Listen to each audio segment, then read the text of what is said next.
Gente, na família de todo mundo vai ter autoimune. Autoimune, 10% do mundo tem a doença autoimune. Se a gente pensar que no Brasil a gente tem, vamos arredondar, 200 milhões de pessoas, isso quer dizer que 20 milhões de pessoas têm algum tipo de doença autoimune. Você tem noção que são 20 milhões de pessoas? Então, na sua família vai ter, no seu trabalho vai ter, em todos os lugares que você for vai ter. Então, essa é a realidade. Por quê? Porque tem muita gente que tem. São mais de 100 doenças autoimunes. E elas só vão aumentar porque o estilo de vida das pessoas está piorando. O sistema imunológico está cada vez mais sobrecarregado. Não tem condição de lidar com todo esse exagero de alimentos tóxicos, toxinas ambientais, poluição. Claro, para quem quer fazer diferente, tem como ser diferente. Não tem como a gente mudar de mundo, mas tem como a gente viver diferente no mundo em que a gente está, diminuindo o nosso contato com essas substâncias e não se livrando. Agora, tem a ver com genética? Tem a ver com genética. Os nossos genes, eles nos favorecem a desenvolver doenças, né?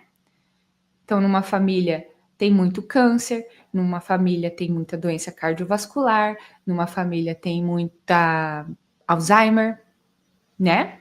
Então, isso os nossos antecedentes familiares dizem sobre as nossas predisposições, né? Então, a gente pode saber, poxa, na minha família tem muito caso de Alzheimer, mas tem pouco caso de câncer. Então, provavelmente, se eu for pensar em algo que eu possa ter futuramente, vai ser Alzheimer. Talvez a minha predisposição esteja para isso. Eu não estou falando que isso acontece na minha família porque não acontece, tá? Mas estou dando o exemplo. Então, a genética, ela diz as nossas predisposições, mas isso não é sentença para ninguém. Não quer dizer que você vai ter. Porque os genes, a gente nasce com polimorfismos genéticos, que são genes, eu vou colocar aqui, ó, entre aspas, genes defeituosos, porque essa expressão é errada, tá? Mas para você, leigo, poder entender. Genes defeituosos. Todo mundo tem isso. Todo mundo, ninguém aqui é perfeito. Eu tenho o meu, você tem o seu, você tem o seu. Só que esse gene, entre aspas, defeituoso, ele pode estar ligado ou desligado, como interruptor. Posso ligar ou desligar. E o que faz ligar ou desligar? A forma como eu vivo, meu estilo de vida. Então, você pode apertar o interruptor, desligar ou ligar o gene. Desligar ou ligar. Você nasceu com essa predisposição.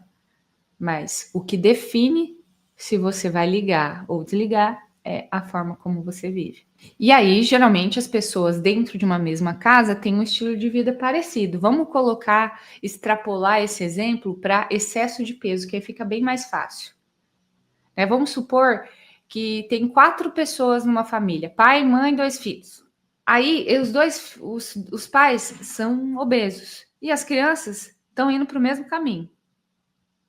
É porque elas têm um gene de obesidade? Pode ser, favoreça. Mas principalmente porque elas estão num ambiente obesogênico.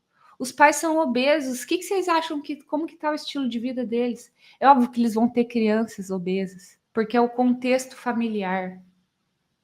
Essas crianças são vítimas, enquanto elas são crianças, elas são vítimas da educação que elas têm. Então é óbvio que pais obesos vão ter crianças obesas.